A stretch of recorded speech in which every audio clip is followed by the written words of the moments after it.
Welcome again to MotherToSonCooking.com. Today is a continuation of breakfast tacos, which are really good here in San Antonio. You find all kinds of different styles and shapes. Today we're going to make what we call is a Carne Guisada. It's a very popular type of taco here in Texas. It's basically a beef and a gravy sauce wrapped in a tortilla. Some people will come back in and put it on the side with rice and beans, and it makes for an awful good meal too. Just kind of looking over the board here a little bit, I'm going to show you some of the ingredients that you need. First, I've got 2 round roasts that I found on sale for $2.45, so it makes it for a real cheap recipe. There's the roast. Over there we're going to brown it a little bit in some olive oil. And then we're going to come back in, put some flour on it, and then we're going to add our different vegetables, and we'll add the beef stock, and we'll let it cook for a couple hours.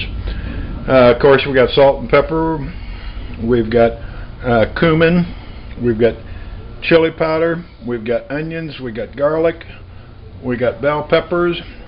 You can either use jalapenos or Sorrento peppers, a little bit of tomato, and a little bit of flour.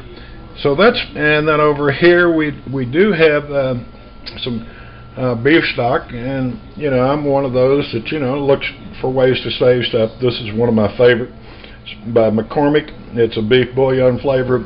You take 1 heaping teaspoon of the stock stuff, mix it in hot water, and you get you a nice little beef stock bake. Alright, we're back after slicing up the little vegetables. When it comes to Carne Guisada, Mexicans have 9 zillion different recipes, but I find this is a simple, easy one to come back and do. I like a little bit of vegetables in it. I don't like a lot. I'm just imparting a little bit of flavor to it. You come over here, I got a big pot. I've added about a 1/4 cup of olive oil and a 1/4 cup of vegetable on it. I've come back in my heavy skillet here. I've come back and I've added the onions, the bell pepper, the jalapeno. I added a little Sorrento in it. Now I've added a little salt and pepper. We're just going to let this steam down just a little bit to sweat it out and impart the flavors. And it's been there about a minute or so. I just don't like them raw when they go in. So I'm going to come over here. I've got approximately about 5 pounds of ground up chuck roast. We're going to throw that in, stir it up a little bit. This is going to make approximately, depending upon the size taco you like, anywhere from 20 to 25 little tacos. Alright, I've had the meat cooking. We're just a little brown. I like to add my spices 2 times. That's about a tablespoon of cumin. I'm going to add about, for this recipe, about 2 pounds of chili powder, 2 tablespoons of chili powder on it, and we'll kind of stir it up, let it cook a little bit, make sure it's mixed in good, and then we'll go to the next process.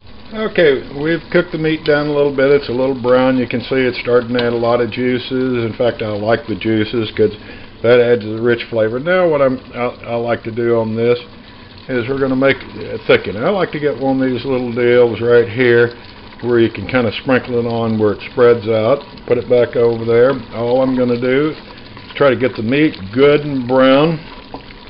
What this will do, it'll make kind of a roux on the thing. You just got to play with it a little bit depending upon the thing. That's probably about, for this amount, about a 1/2 cup of flour that I'm going to put in it. You can see it's starting to thicken up, and that's what I want. Then what I'm going to do, I'm going to let that thing cook down a little bit and make sure it's ingrained in the flour. I've added a little bit of the seasoning, so the meat has the seasoning in it already. I'm going to add just a little bit more, and you see how nice that spreads. It doesn't go in lumps or whatever. And we've got a nice thick gravy. I'm going to let it cook down, and then I'll be back to show you how to finish it. Now if you look in here, you can see that it's kind of thickened up a little bit. What I'm going to do now, that beef stock that I made before. You could use water or what you want. That's 4 cups. I'm going to probably fill this up one more time. We're going to stir that around a little bit. Now we got the tomatoes over here. It's about 2 cups. I don't like a lot of tomatoes. It just adds a little bit of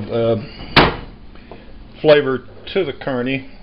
The carne, you won't eat it by itself. By the time I get through cooking this for at least an hour and a half to 2 hours on the stove at a low simmer, you won't even know the tomatoes are in there, and they'll just disintegrate down. So I'm going to add some more stock in just a second. Alright, now I've got about twice as much stock and water in the thing as the meat. I've got some more chili powder. This adds a flavor.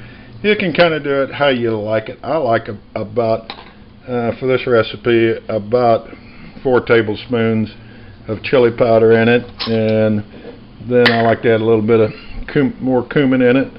Mix that up we'll mix that up real good here, and we're going to let it simmer anywhere from, first I'm going to bring it to a rolling boil, then I'm going to put a top on it, let it simmer down. And the reason you're letting it cook that long, because the roast meat is a little tough by itself, and this will make it tender like you can't believe. So anyways, that's the basis of the thing, everything that you got. Alright folks, here's the final version of the Carne Guisada. You can see it's got a nice, really rich, creamy gravy to it. I did have to stir it quite a bit. I cooked it 3.5 hours because I was just messing around. Let it slow simmer. You can see how much it reduced. If you look up the top where the lines were, that's how much beef stock and all the vegetables and everything in it. It's reduced quite a bit down. I'll probably come back in and strain it a little bit. I won't get rid of the gravy that's in there. I'll put it in a bag when I get ready to make enchiladas. I'll use that as a fortifier for my enchiladas. But anyways, that's one of the methods. There's many methods to do this, so I hope you enjoy this one and you'll cook it soon.